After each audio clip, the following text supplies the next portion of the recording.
Ang nanay ni Vice Ganda na si Nanay Rosario Visceral ay nadamay na sa galit ng mga supporters ni dating Pangulong Rodrigo Duterte. May mga DDS na nagpahayag ng pagkadismaya kay Vice ang nambabash na rin ngayon sa nananahimik na ina nito dahil sa pambabastos umano kay Duterte.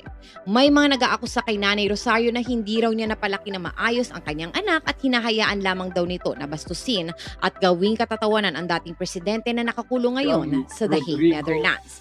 Hindi raw makatarungan ang ginawang pang-ookray ni Vice kay Duterte sa Super Divas concert nila ni Asia Songbird Regine Velasquez sa Araneta Coliseum noong August 8 at 9. Ang nangyari kasi sa isang production number, kumakanta si Regine ang chorus ng Hold My Hand ni Jess Glynn, ang sikat na background music ngayon na ginagamit sa TikTok para sa viral na Jet to Holiday. Kasunod dito bigla na ngang umappear sa stage si Vice at ginawa itong Jet Ski Holiday.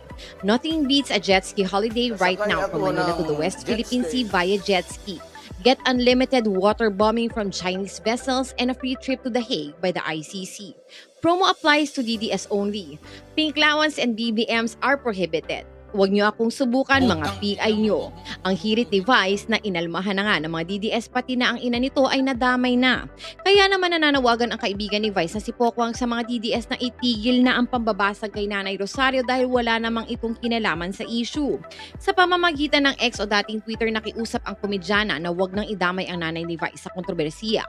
Huwag naman po tayong ganyan. Kung may na-offend man sa joke ni Vice, huwag naman po idamay ang nanay kasi hindi naman artista o politiko ang kanyang ina. Tuloy pa niya, kaming mga artista at politiko ay tanggap namin na nababash kami kahit minsan masakit, huwag naman sana si Nanay Rosario please. Isang netizen ang sumagot sa kanya ng never forget na buong pagmamahal siya ginriti PRRD nung birthday at puro magagandang salita ang narinig na sa presidente na 80 years old. At yung songbird na nasa status ng pang-international level, lume-level sa pagkatsaka ni Vice Ganda. Sabi pa nito, reply sa kanya ni Pokwang, I'm sure hindi naman malilimutan yan pero yung idamay natin ang nanay na hindi naman artista o politiko ay maling-mali po. Hindi naman si Nanay Rosario ang nagsulat ng script ni Meme o nag-utos sa kanya na ganoon ang i-joke niya. Nauna rito na nawagan ang supporters ni Duterte na parusahan ang persona ng grata sa Davao City at i-boycott ang mga ini-endorsong produkto ni Vice Ganda.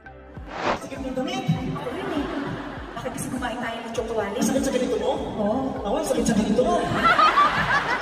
Ang hirap. Bakit naman? Ang hirap ng ganda-gandahan. Binata ka. Sa ngalan ni Boss Mike Cervera, ito po ang inyong lingkod, Auntie Mama ng Rizal, also known as Anino TV, na nagsasabing, mahalin po natin lagi ang ating kapwa, ipagdasal po natin ang ating bansa. Magandang umaga, magandang hapon at magandang gabi, saan man dako ng mundo naroon kayo, at syempre, magandang buhay na rin para sa ating lahat. Maraming salamat po.